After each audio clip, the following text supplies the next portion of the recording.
ونسلم على رسوله الكريم أما بعد فأعوذ بالله من الشيطان الرجيم بسم الله الرحمن الرحيم إن الله وملائكته يصلون على النبي يا أيها الذين آمنوا صلوا عليه وسلموا تسليما اللهم صل على سيدنا مولانا محمد وعلى آل سيدنا مولانا محمد وبارك وسلم صلاة وسلام عليك يا رسول الله صلى الله تعالى عليه وآله وسلم.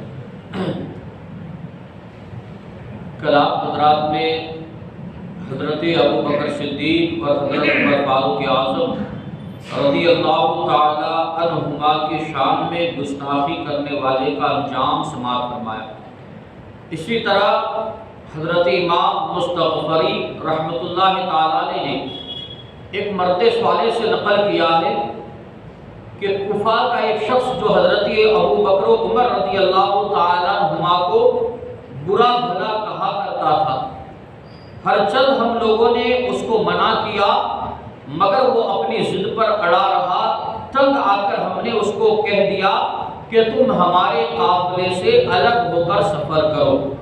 چنانچہ وہ ہم لوگوں سے الگ ہو گیا.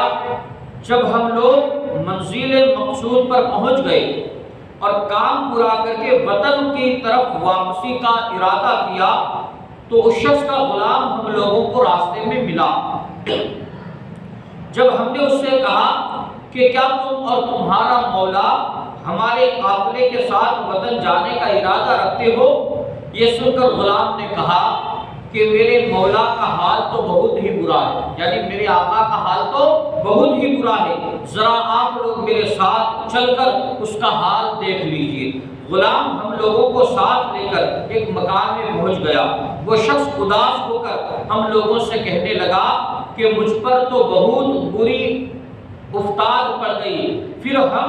پھر اس نے اپنی آستین سے دونوں ہاتھوں کو نکال کر دکھایا تو ہم لوگ یہ دیکھ کر حیران رہ گئے کہ اس کے دونوں ہاتھ خنزیر کے ہاتھوں کی طرح ہو گئے تھے.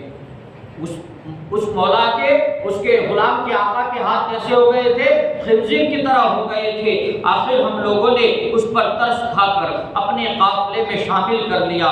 لیکن دوران سفر ایک جگہ چند خنزیروں کا ایک جھنڈ نظر آیا اور یہ شخص بالکل ہی ناگہاں مست ہو کر آدمی سے خنزیر بن گیا. پہلے دونوں ہاتھ خنزیر کے ہاتھوں کی طرح بنے تھے، لیکن کیا ہے مقام ایسا آیا جہاں پر چند خنزیر نظر آئے تو اچانک اس کا پورا جسم کیا ہے خنزیر کی طرح ہو گیا اور خنزیروں کے ساتھ مل کر دوڑنے بھاگنے لگا.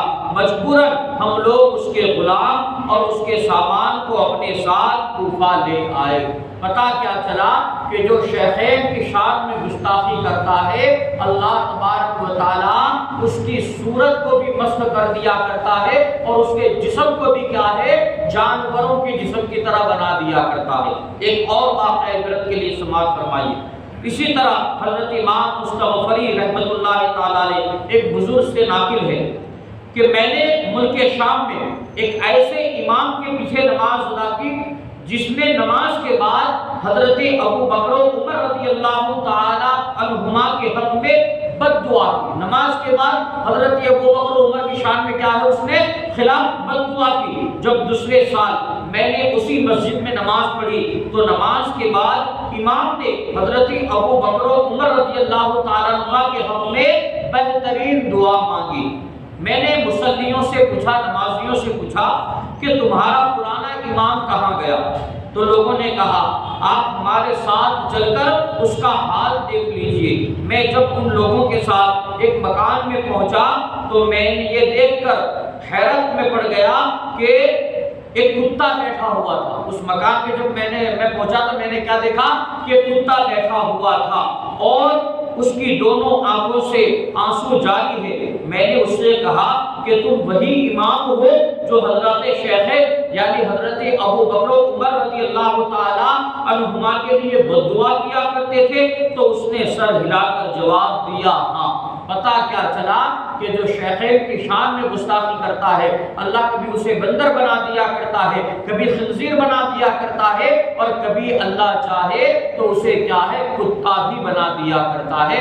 تو ہمیں حضرت ابو بکر صدیق، حضرت عمر فاروق اعظم، عثمان غنی، مولا علی، کسی بھی صحابی رسول یا اہل بیت اطہار کی شان میں گستاخی کرنے سے کیا ہے بچنا چاہیے۔ رب قدیر کی بارگاہ میں دعا ہے اللہ تبارک و تعالی علم دل سمجھ کر اس پر عمل کرنے کی نیک توفیق عطا فرمائے۔